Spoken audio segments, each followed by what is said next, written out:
അപ്പം നമുക്ക് ഇന്നത്തായിട്ട് ഉണ്ടാക്കി നോക്കിയാലോ. ദേ ഈ കാണുന്നതാണ് കണ്ണൂരപ്പം. കണ്ണൂരുകാരുടെ സ്പെഷ്യൽ ഐറ്റം ആണെന്ന് വേണമെങ്കിൽ പറയാം. ഒരു വട്ടം ഇത് ഉണ്ടാക്കി നോക്കിയാൽ മതി, പിന്നെയും പിന്നെ എന്തായാലും ഉണ്ടാക്കി നോക്കും, അത്രയും ടേസ്റ്റാണ്. അപ്പോൾ നമുക്ക് വേണ്ടത് പച്ചരിയാണ്. 1 കപ്പ് പച്ചരിയാണ് ഞാൻ ഇവിടെ കുതിർത്തി വെച്ചിട്ടുള്ളത്. ഒരു 4-4.5 മണിക്കൂർ നമ്മൾ കുതിർത്തി വെച്ച ശേഷം അരയ്ക്കുന്നതിന് മുമ്പ് ഒരു 1/4 കപ്പ് ചോറും കൂടെ ആഡ് ചെയ്ത് കൊടുക്കണം. പിന്നെ 2 സ്പൂൺ മൈദയും കൂടെ ഞാൻ ഇട്ട് കൊടുക്കുന്നുണ്ട്. പിന്നെ ഉപ്പിൻ്റെ അളവ് ഞാൻ പറയുന്നില്ല, നമുക്ക് ആവശ്യത്തിനുള്ള ഉപ്പ് ആഡ് ചെയ്ത് കൊടുക്കാം. പിന്നെ കുറച്ച് മധുരവും ഉപ്പും കൂടെ വരുന്ന ടേസ്റ്റാണ് കേട്ടോ ഇതിന്. പിന്നെ പ്രത്യേകം ശ്രദ്ധിക്കേണ്ട ഒരു കാര്യമാണ്, അധികം വെള്ളം ചേർക്കേണ്ട.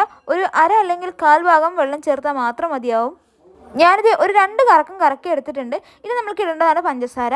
1/2 to 1/4 കപ്പ് വേണം നമുക്ക് പഞ്ചസാര ആഡ് ചെയ്യാം. നിങ്ങൾക്ക് മധുരം ഇഷ്ടമാണെങ്കിൽ കുറച്ച് കൂടുതൽ ഇട്ടോളൂ. പിന്നത്തെ ബാറ്ററിൻ്റെ കാര്യം ഞാൻ പറയേണ്ട ആവശ്യമില്ലല്ലോ.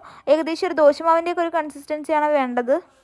അപ്പോൾ ഞാൻ ഇതൊക്കെ ചെയ്ത് രാത്രി കേട്ടോ. അപ്പം ഇനി ഉണ്ടാക്കാൻ പോകുന്നത് എന്തായാലും രാവിലെ ആയിരിക്കും. ഒരു 4 to 5 മണിക്കൂറെങ്കിലും ഗ്യാപ്പ് ഉണ്ടെങ്കിലേ ടേസ്റ്റ് ഉണ്ടാവുള്ളൂ. ഇത് രാവിലെ ഇരിക്കുമ്പോൾ കുറച്ച് കട്ടി കൂടിയിട്ടുണ്ട്. അപ്പം ഞാൻ കുറച്ച് വെള്ളം കൂടി മിക്സ് ചെയ്ത് കൊടുക്കുന്നുണ്ട്.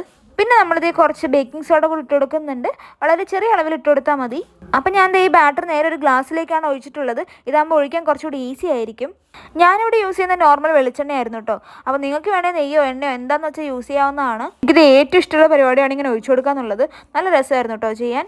ഈ അപ്പത്തിൻ്റെ സ്പെഷ്യാലിറ്റി എന്ന് പറയുന്നത് ഒരു സൈഡ് ഭയങ്കര ബ്രൗൺ നിറമായിട്ടുണ്ടാവും, അതിന് മറുവശമാണെങ്കിലോ ഏകദേശം വൈറ്റ് കളറായിട്ടുണ്ടാവും കേട്ടോ. അപ്പോൾ എന്തായാലും ഇന്നത്തെ വീഡിയോ ഇത്രയേ ഉള്ളൂ. അടുത്ത വീഡിയോ കാണുന്നവരെല്ലാവർക്കും ബൈ. അപ്പോൾ എല്ലാവരും